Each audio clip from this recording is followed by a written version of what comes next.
But I do think that Russian morale is brittle.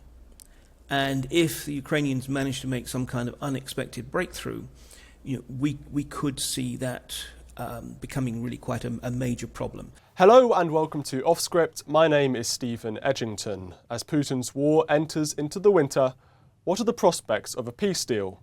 To discuss the war in Ukraine, I'm joined by the Russia expert and author of the new book, Putin's Wars, Mark Galeotti. What are the chances of a peace deal happening in Ukraine this year? This year, I would say pretty much none. Unless there's some extraordinary black swan event, which will probably involve Putin dying in his bed.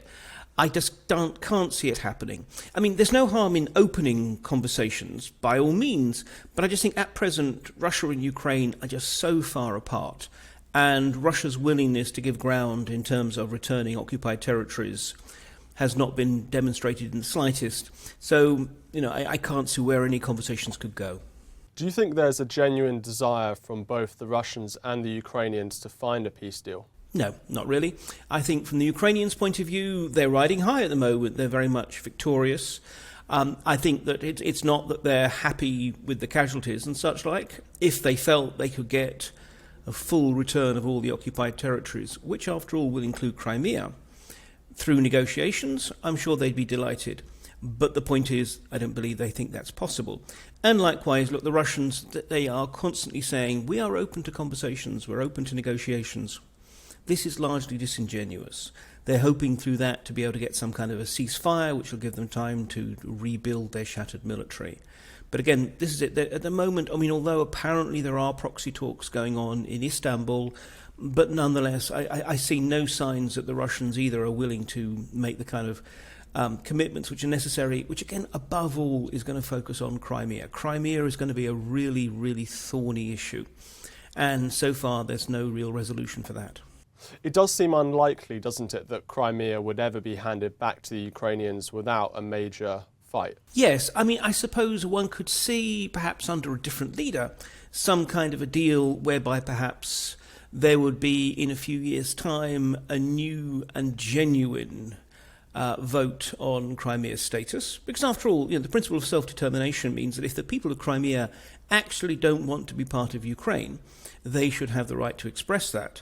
But the point is, the vote that was had in 2014 was clearly a totally illegitimate one under the shadow of the Russian guns. But at present, that is the circle that can't be squared, or vice versa. That is an issue that pretty much every Russian, after all, regardless of whether or not they think Putin is wonderful or appalling, pretty much every Russian thinks that Crimea is rightfully Russian, and by all accounts, so too do most, it's hard to tell, of Crimeans also. So yes, this is the tricky one.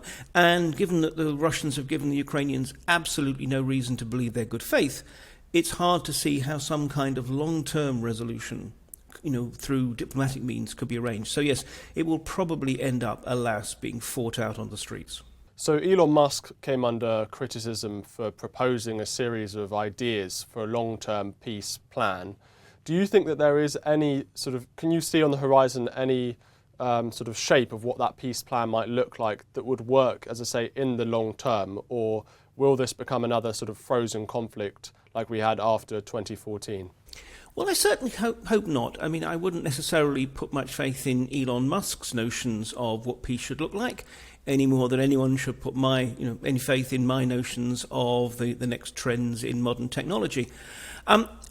But I think that the crucial issue is this. On the one hand, look, immediately Ukrainian security absolutely depends on winning this war. In the long term, though, it doesn't matter what weapons you give them, it doesn't matter what alliances they're allowed into.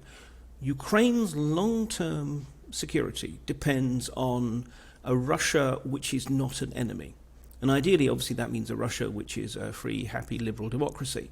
But even without that, one that has, as it were, accepted Ukraine's sovereignty, its right to exist as a truly independent nation. Now, that's going to be something that is not something that can be resolved in months or even a few years. It'll take a long-term process. But I think it really does emphasize this point that there have to be conversations in due course. And those conversations are about stopping the shooting now, resolving the situation and getting Russians out of occupied territories, but also much longer term ones about the resolution of this relationship, because Ukraine and Russia are connected in so many ways, not least in terms of not just ethnicity but families that are divided across the border and so forth. And an angry, hostile, vengeful Russia, even if its military has been shattered, can cause problems for Ukraine for the foreseeable future, and obviously that needs to be resolved. And obviously it was not only for the people in Ukraine and, let's be honest, Russia, but all around the world.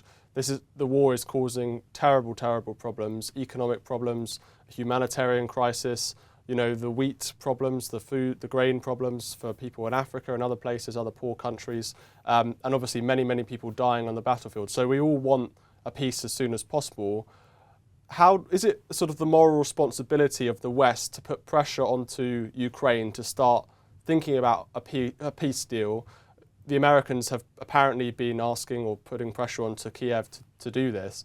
Do you think it's our responsibility to start taking peace more seriously, or taking a peace deal more seriously for the Ukrainians? Yes, I think this is operating on two levels. If one looks at what the Ukrainians were being pressurised to do by the Americans, and it's interesting, I'm currently temporarily in DC, and it has to be said that, along with obviously a fundamental support for the Ukrainians, there is also in official circles, I'm getting a certain degree of exasperation that basically the Ukrainians, they feel aren't listening to them. And particularly that was about the optics.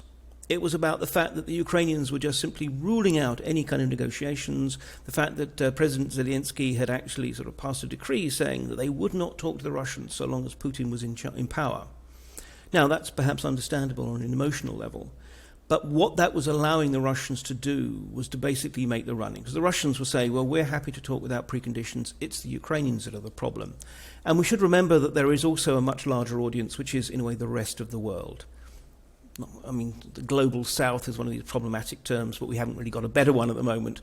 It is clear that however much we in the West regard ourselves as being on the side of right and so forth, there are large swaths of the world that are either actually faintly sympathetic to the Russians, or more to the point, they see this as a European civil war that really ought not to impinge on their lives. And in a way, we have failed, frankly, to really make our point and make our case there. So the first of all is just the optics.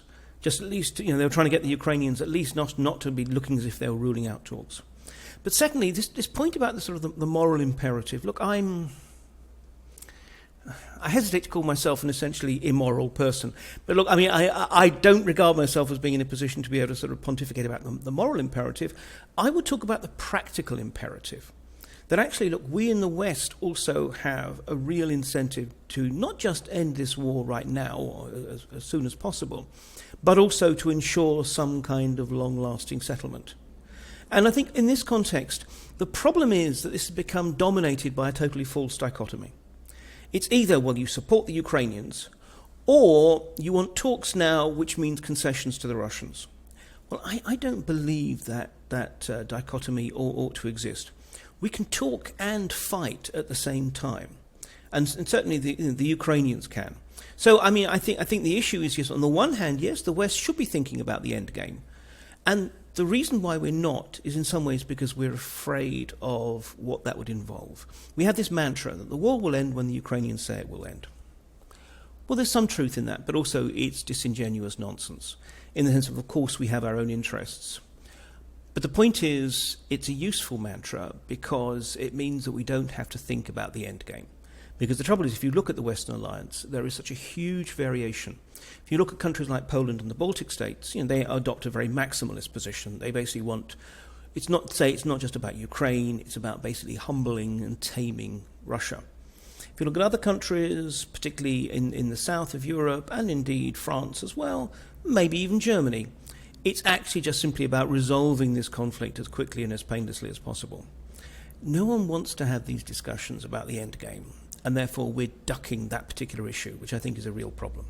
On the issue of nuclear weapons, and as you say, the longer the war goes on, perhaps the more chance there is of nuclear weapons being deployed. Do you think that is a serious challenge that we should be considering in the West, and it's something that we should be thinking about in terms of pushing for that peace deal? We need to be thinking about it. I still feel that, although dangerous it is to be optimistic about this war, I still think that we are nowhere near the situation in which that is an even conceivable possibility. I think the point is that Putin knows that when he hints at some kind of nuclear response, we pay attention. And he's also realized that I think so long as there is, in many ways, effectively infinite supply of weapons and money flowing into Ukraine, it's almost impossible to actually win any kind of victory, even a very partial victory on the battlefield. He can only win this war in any way if he can undermine and divide the West and limit the support it's willing to give Ukraine. So I think when he makes these nuclear threats, he's really, more than anything else, hoping to scare certain portions of Western public opinion and the Western commentariat into thinking, oh my God, this situation could escalate in such dramatic and dangerous ways that if we are to avoid thermonuclear Armageddon, we have to make some kind of a deal with Putin regardless of the cost. So I think this is essentially propaganda and information operation rather than a real threat. But, you know, we can't totally rule it out. We have to be aware of the possibility.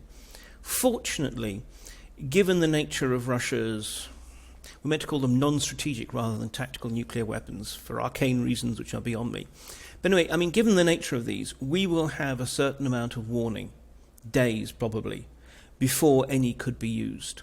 And I'm sure we are very, very carefully watching the 12 arsenals in which Russia's non-strategic nuclear warheads are being kept. So yes, we need to watch, we need to think about it, but as I said, I don't think we're at the point where we need seriously to worry about it. So we're coming into the winter. How is that going to impact the war in Ukraine? The winter is likely to lead to a certain slowing down of offensive operations. We shouldn't just treat the winter as being one unvariated block. Ukraine's winters more or less go through three cycles, shall we say. Autumn, about now, is when rains come, skies close, and the soil largely gets turned to a very sticky mud, which makes it much harder to be able to operate. But then, assuming it's a cold winter, which on one level Ukraine must be hoping not, given the degree to which Russia has been hammering its infrastructure, its electrical infrastructure, and it could well be a very hard winter for them. But nonetheless, if it is a cold winter, then the mud freezes.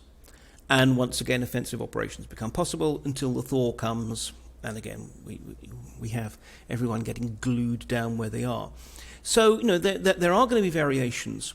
Clearly, the Russians are hoping to use winter as a chance to consolidate their forces on their new defensive line since they've withdrawn from Kherson.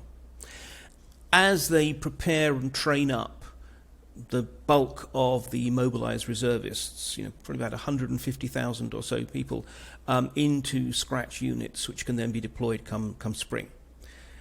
The Ukrainians will be wanting to do what they can to prevent the Russians from doing that. So at the very least, we're going to see constant harassing fire, long-range artillery and the like, which again is going to put quite a demand on the supply lines, providing them with the necessary ammunition for that. And then we'll also perhaps see some, you know, local offensives. But as I said, I think that probably Ukraine's forces are not just not really going to be able to do very much in winter because of conditions, but also, I mean, they've been fighting at quite a hard tempo. It's very hard to be sure, but certainly we're getting some indications that they've reached a stage where they too need to stop and draw breath and re-equip and rearm. How would you assess both sides' morale at the moment? Oh, well, clearly the Ukrainian morale is worlds apart from the Russian. I mean, not only are they fighting for their homeland, but as far as they're concerned, rightly, they're winning. You know, they've had these sort of extraordinary victory in the north, in the Kharkiv offensive, and now they've taken back Kherson without having to go into the kind of nasty, gritty, street-by-street fighting that really would have been a very bloody experience. So, you know, they're riding high, but again, they've been taking some heavy casualties too. I mean, the estimate is that basically between dead and wounded, both sides have basically suffered about 100,000 casualties, which is no small amount. You know, and I think again there are certain pressures. You know, we can sometimes fall prey to an easy assumption that because the Ukrainians are, in our view, the good guys, and because there's much more enthusiasm and support for them, that, you know, everyone is happy. The answer is not. But generally speaking, the Ukrainians are in a very positive frame of mind. Or the Russians, clearly not so. However, again, I think we need to treat that with some caution. Yes, the Russians are clearly unhappy. It's not just that they're losing the war, a war that for most soldiers they don't really understand why they're fighting it. But at the same time, many of them, they're cold, they're hungry, their supply processes are not really working well. But except when we see a kind of a generalized collapse in morale, usually because people are outflanked and so forth, on the whole, the main thing is most Russian soldiers in the field are still willing to fight, either because of unit morale or just simply because they fear the consequences otherwise.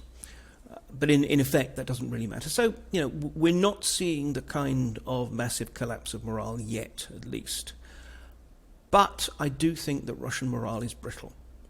And if the Ukrainians manage to make some kind of unexpected breakthrough, we could see that becoming really quite a major problem. I mean, this was one of the concerns about the withdrawal from Kherson, which seems to have actually been done really very effectively. If it had actually turned into a rout, panic can be contagious, and we could have seen, a whole segment of the Russian front line basically falling back. So, the Russians have a serious problem with morale, even if at present they're basically managing to hold their line. Is there any way for the Russians to turn this around, to turn the war around for them? Could they sort of, I don't know, as you say, the amount of weapons from the West that they're up against, it might make it impossible? I mean, it's certainly very hard to see any kind of real likelihood. I mean, because even with the additional new troops, and let's be honest, 150,000 troops, even if they're bad troops, but these mobilized reservists, they're being equipped with old-fashioned weapons and so forth, but it's still 150,000 fresh new troops. But nonetheless, what we're actually seeing is that at the very moment when Ukraine is acquiring a 21st century army, thanks to the training and supplies that we're providing, Russia is increasingly fielding a late Soviet army, a 20th century army with kit from the 1960s and 1970s. In those circumstances, I cannot see how Russia can really make anything other than the most minor local gains on the battlefield. And this is what it comes down to. I mean, this is why Putin's strategy is now to try and drag the war out. If he can outlast the West's will to continue to support Ukraine, then he can hope that he can impose some kind of a deal on Ukraine that probably would see the territories currently under Russian control, perhaps continuing to be under Russian control. I think that's his best possible scenario, and I don't think it's likely to happen. But the point is that at present, that's the best he's got, so he'll cling to that particular hope. So let's talk about your book. I've got it here, Putin's Wars. And you've also written other books about Putin. This is someone that you've thought about a lot, I can imagine. When he became president 20 years ago, was this war in Ukraine always going to happen? Was it inevitable? No, I think this is one of the fears. Human beings are great pattern recognition animals, and we look at dots and we immediately sort of draw lines between them. Now, look, I mean, when Putin came to power, look, of course, he was imbued with the kind of values and mindset of his generation, that kind of last true Homo Sovieticus generation. And, he didn't really think that countries like Ukraine had genuine sovereignty. As far as he was concerned, their rightful place was in Russia's sphere of influence, and that was always evident. It did not necessarily have to lead to war. The things that, the reasons that led to war are in part about the changes in Putin himself. No one stays in power for 22 years, especially as essentially the autocrat, without being changed, warped, distorted by the process, and in many ways almost becoming a caricature of himself. Secondly, this is the aging process. I think that he decided that he needed some kind of great triumph to consolidate his legacy and possibly allow him safely to leave office. But also just the developments in geopolitics in that time. I mean, it is clear that without in any way wanting to sort of support Putin's paranoid narrative about evil, nefarious NATO plots to sort of encroach on and eventually sort of humble Russia, nonetheless, there were some serious blunders in the messaging and the presentation of how NATO envisaged its relationship with Ukraine, and also how the European Union envisaged it. I mean, we can't get away from the fact that what was the real spark for all of this?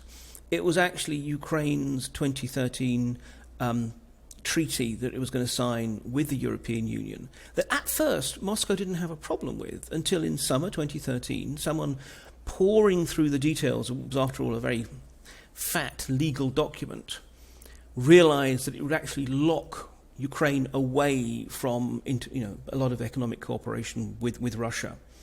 And the belief was this is actually some kind of EU plot to, in effect, steal Ukraine. Now, I don't believe it was a plot like that for a moment. I think it was just, this is what happens when you have a treaty that is drawn up by trade lawyers who aren't really fully aware of the geopolitical implications, and no one else really thought about it. And at that point, there was that sense of, okay, Ukraine is now the new battleground. So there's all kind of reasons, and frankly, even in the very, very last week of before the invasion, it looks that Putin, although he probably had decided to act, but he was still true to form, because this is not a daring man, was havering. He was not sure, should he invade at all? And if so, the all-out invasion, or just simply to take essentially the areas he's fighting in now, the south and east of the country. So, really up to that point, it might have conceivably been possible for the dice to have fallen a different way. So we shouldn't assume things are inevitable. But on the other hand, this is absolutely, you might say, Putin's war in the sense of it's a product of his assumptions and prejudices. And although he is, a more extreme form of himself, shall we say, now, today's Putin, one can see in the year 2000 vintage Putin. Can you talk a little bit about Putin's wars, why they were successful, why he sort of got away with them, and why in Ukraine in 2022 it was a different story? Yes, look, Putin is in many ways a very old-fashioned nationalist. He's really a 19th century geopolitician. I think a Bismarck or a Napoleon would have totally understood him. And I say 19th rather than say 18th because it's not just that might makes right and that strong countries impose their will on weaker ones. It's also this almost colonial mindset of the time, that there are, shall we say, proper countries, and then there's the rest, whose sovereignty is really destined to be just simply determined by other countries.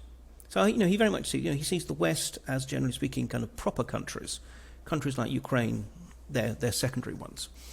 And his notion of Russia as a great power was right from the beginning inextricably linked with war-fighting capability. Russia has to be a military great power. He's determined to believe that Russia has to be a great power, even though, it's no longer anything like the sort of powerful as the Soviet Union. And his view was that could be asserted through military power.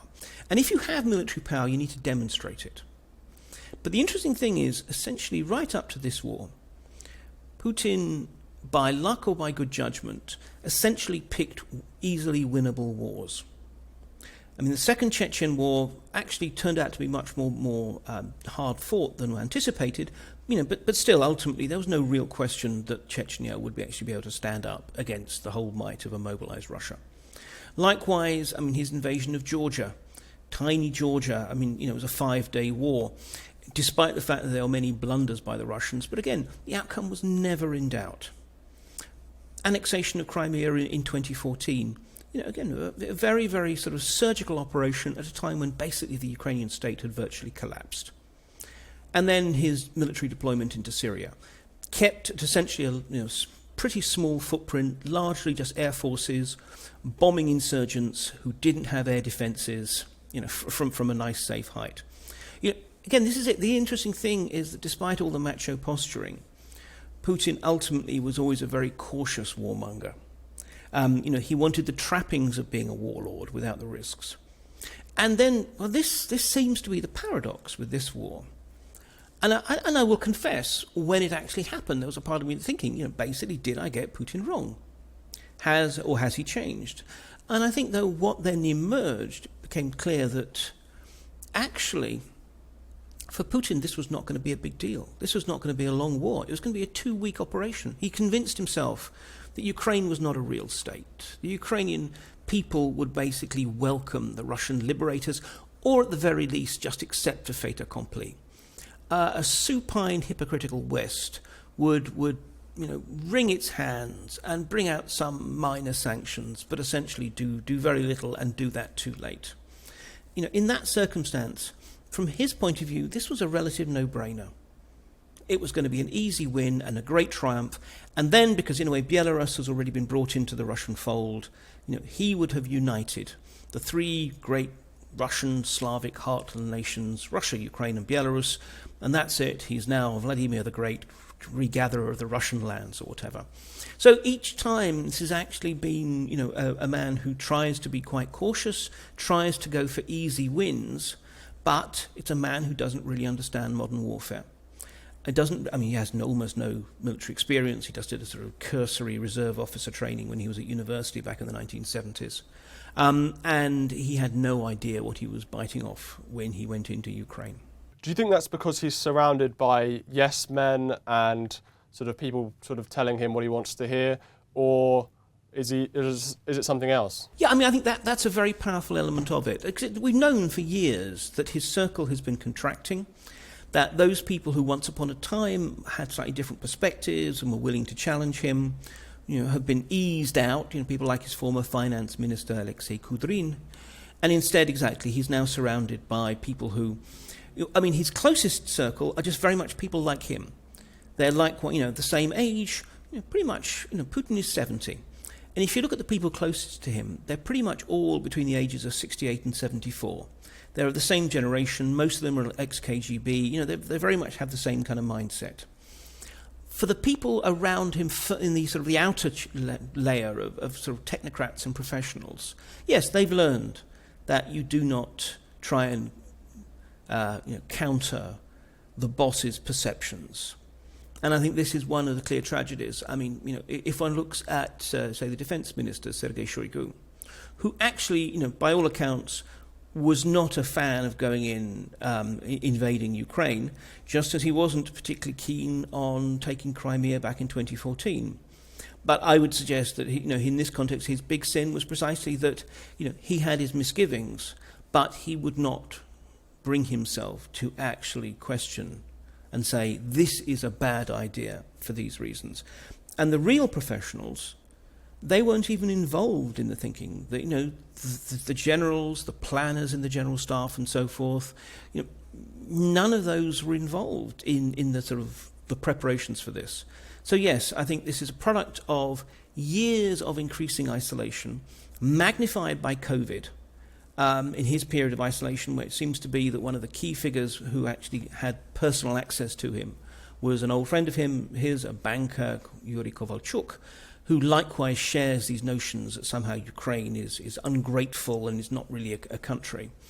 And who on earth was going to tell the boss, Vladimir Vladimirovich, you're wrong? No one. Do you think the West misunderstands Putin, and do you think that people, by calling him or labelling him simply mad, are sort of taking the wrong angle? Yeah, when we say the West, it's a whole spectrum of expertise and opinion, so I certainly wouldn't want to say, yes, everyone is wrong. But nonetheless, there is a problem, and I think particularly this comes from, shall we say, the political class that is looking for a nice soundbite. We've just had Prime Minister Sunak call Russia a rogue state, and I kind of get where he's coming from, but I worry about some of these labels. As regards Putin being mad, we know that Putin is a rational actor. He's demonstrated that.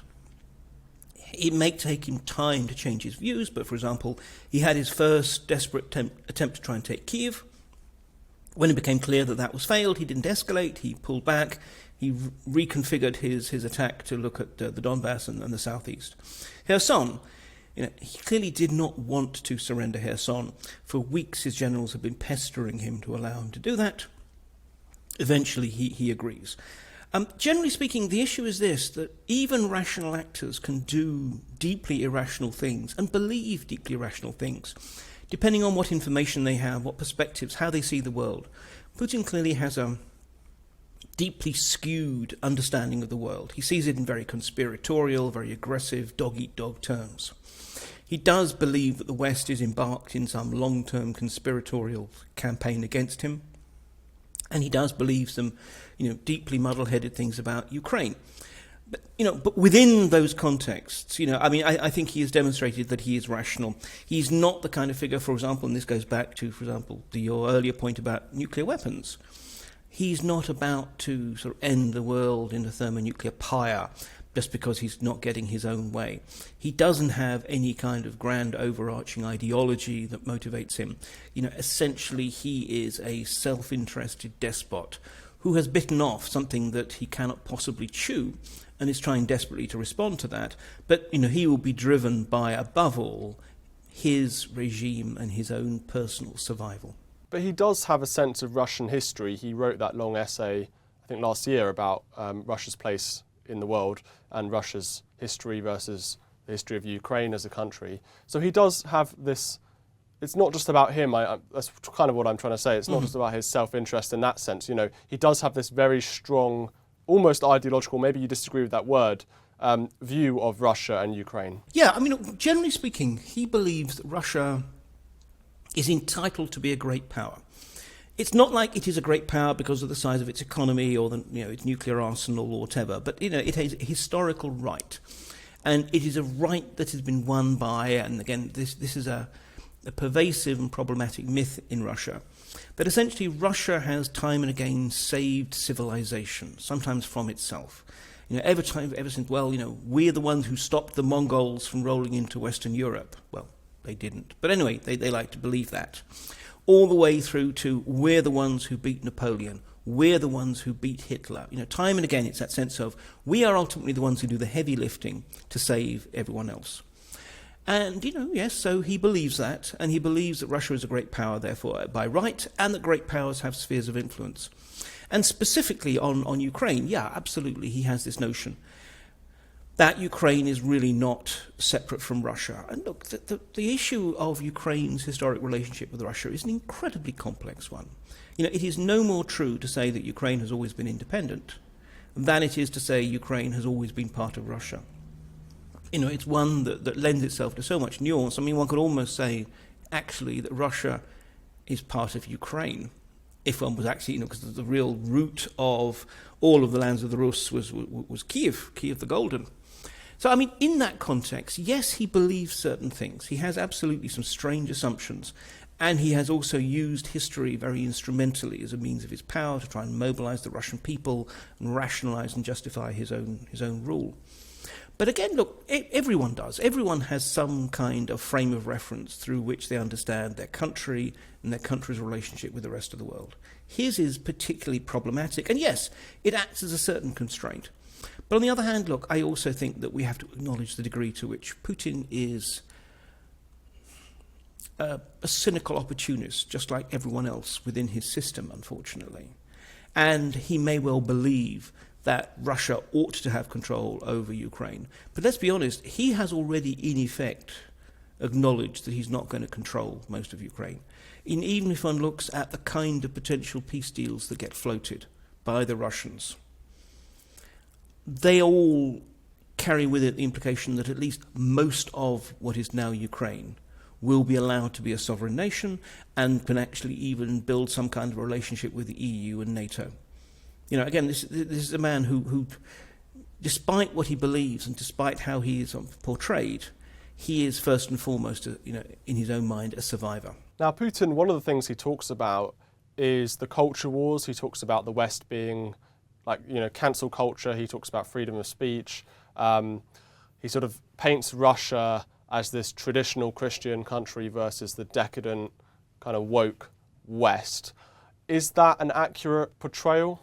It is not an accurate portrayal. Well, in some ways, again, as ever, it's all about nuance, unfortunately. Look, in part, Putin does this purely for performative propaganda reasons. This is the thing about the fact that there is no ideological keel to the Russian state.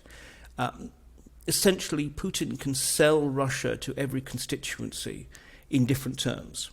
He can turn to the populist, traditionalist wing of Western politics and say, you are worried about all this, wokeness around you. Well, Russia stands as a bulwark against that. And it fits, again, this notion of Russia as the final guardian of civilization. Because they're almost framing it as something like, no, of course we're European, but we're the true Europeans. It's Europe that has lost its way and that we will save it. But at the same time, let's not forget that actually Russia is also selling itself to the global south as being involved in an anti-colonial war. that Ukraine is merely the cat's paw of a hegemonic United States that is trying to dominate the world. And it sells itself to a sort of the sentimental left in the West as somehow the kind of inheritor of the Soviet Union and an opponent to corporate capitalism and such like, even though actually Putin's Russia is a neoliberal employer's dream. I mean, so again, in a lot of it this is just simply the way that it pivots its propaganda to whoever it thinks can be useful. But yes, there is also this growing traditionalism. Again, I think as Putin realized that he's losing his legitimating narratives, reasons why Russians would want to support him. Once upon a time, it was straightforward. Look, you stay out of politics and your life will get better. And there'll be more goods in the shops and so forth. And for a while, Putin absolutely delivered that. Then it became, because that was no longer possible, it became much more of a sort of, well, we're a beleaguered fortress and the West hates us and that's why we're suffering, but that's why we all have to bind together. That never really got much traction. So now he's trying the, blood and soil, loamy nationalism, bring the Russian Orthodox Church closer, talk about traditional values, just to try and give some kind of sort of cohering narrative. Again, though, there's very little evidence that this particularly resonates with most Russians. Actually, Russia is in the main a pretty modern cosmopolitan society.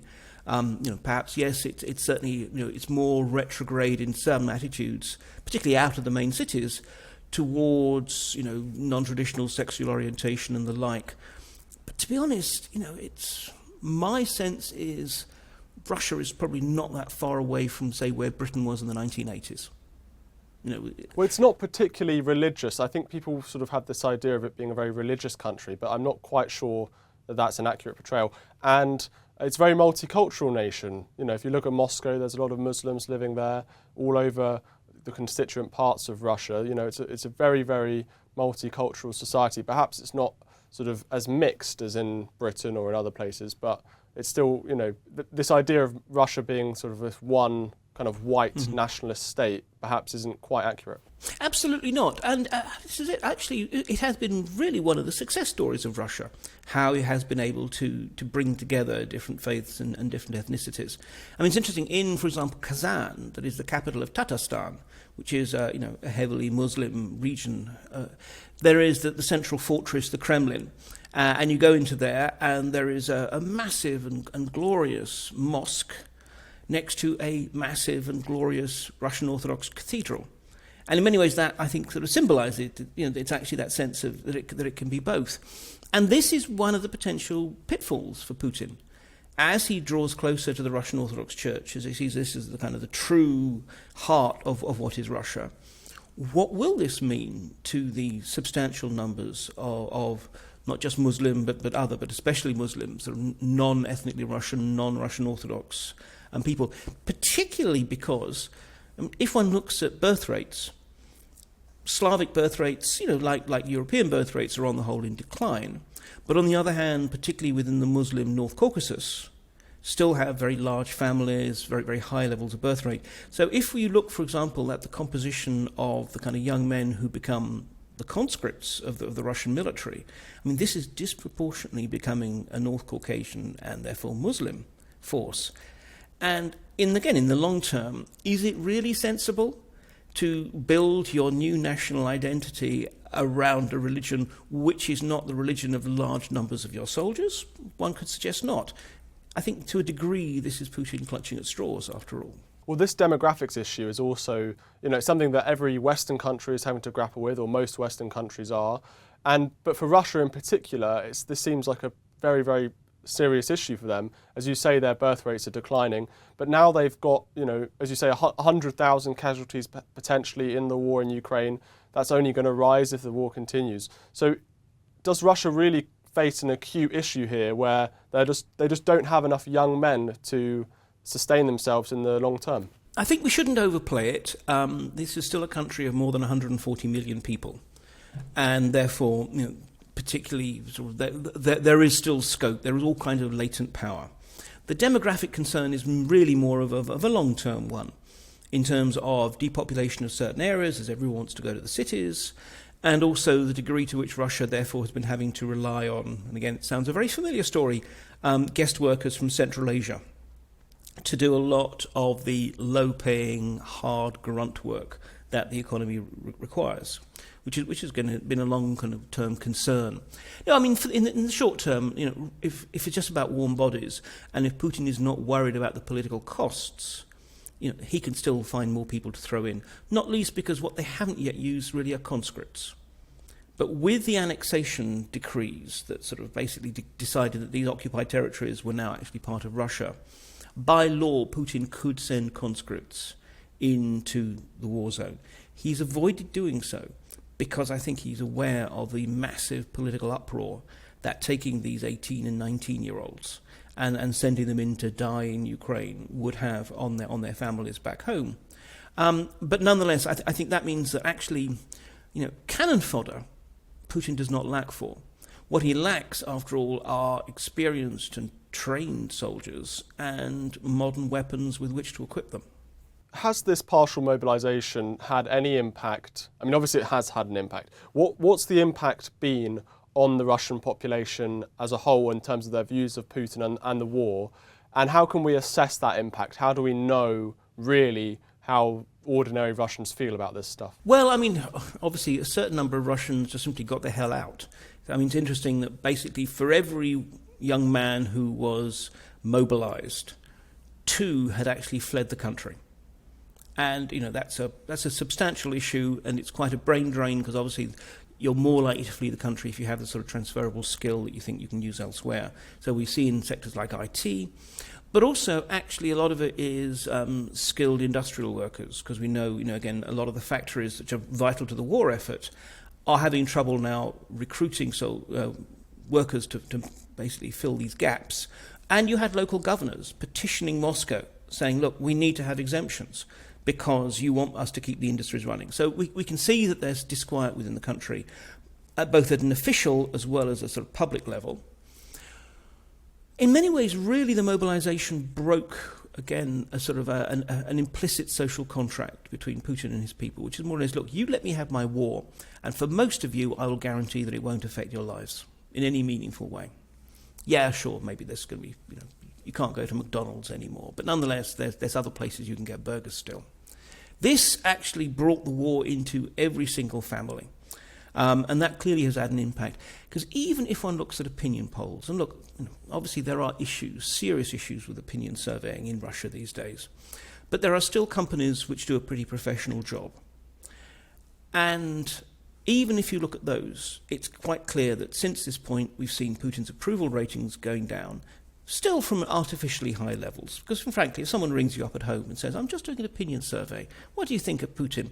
In the current increasingly totalitarian environment, you're less likely to say, I think he's a bloody disgrace.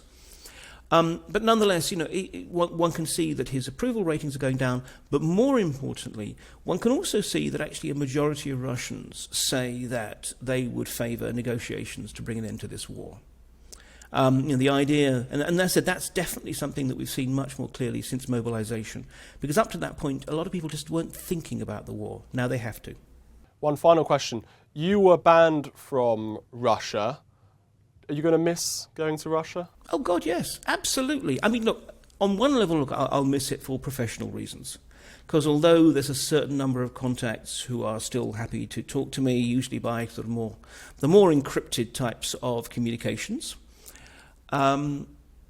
it's not the same as actually being able to meet people face-to-face, ideally with alcohol somehow brought into the equation, and have those kind of conversations. So, professionally, obviously, I'll miss it. But also, look, I love Russia. I'll freely say this. I enjoy being there. I find the country fascinating. And in many ways, some people say, how can you say that in the current environment? Well, precisely because I think Putin is an enemy to Russia. And I think that actually the most patriotic thing Russians can do is oppose him and his regime. So, for all these reasons, given that I honestly think that there's no chance of my being able to get back to Russia while Putin is still alive and in power, I'm just simply sort of dug in and looking forward to outliving him. Well, that's what I was going to ask. Do you think you'll ever be able to go back? Yes, I do. Look, I very much see Putin as a temporary phenomenon. Again, with the kind of the Olympian view of the historian who can look at it in very long term. I think, when the historians do eventually have the chance to write the longue durée studies of late 20th, early 21st century Russia, Putin is, as I said, very much the last gasp of Homo Sovieticus. If I look to the people who are in the political generation below him, and I'm not talking about, young hipsters, I'm talking about, fat, settled, rich, 50-something and early 60-something-year-old members of the elite, the ones who are already, frankly, looking at their watches saying, when is our time in the sun? My experience of them is, look, these are opportunists, these are kleptocrats. These are people who I wouldn't say are nice people, and they're not Democrats. But on the other hand, they don't have this emotional, visceral sense of Western hostility and the need for great power status at any cost. What they really want are the good old early Putin days, when they could steal at home, bank and spend abroad. Because what's the point in embezzling millions if you can't then, moor your yacht off the south of France and buy your swanky penthouse in London and send your kids to an American university? This is not, frankly, Sochi and Shanghai are not quite the same sort of social circuit that you're looking for. So I think that when Putin does go, and there is a political transfer of power, which may not be immediate, I mean, it might be that at first there's some kind of engineered succession, which is basically another one of Putin's generation. But ultimately, I think we are going to see this kleptocratic generation wanting to improve their relations with the West quite quickly and dramatically. And maybe also beginning to bring in a degree of rule of law. Because the point is, look, you can have rule of law without democracy, but you can't have democracy without rule of law. This was Russia's mistake in the 1990s. And this generation, who basically has stolen everything that isn't nailed down, will want rule of law to basically formalize that, which maybe, for the political generation that follows, will allow them to be a bit democratic. But in the short term, though, as I said, I think when Putin goes, we will probably see quite quickly a drive to improve relations with the West, which we will grab with both hands, because we're fine dealing with kleptocrats. We do it all the time. And then maybe, just maybe, people like me will be allowed back. Thank you so much, Mark. I appreciate it. Always a pleasure.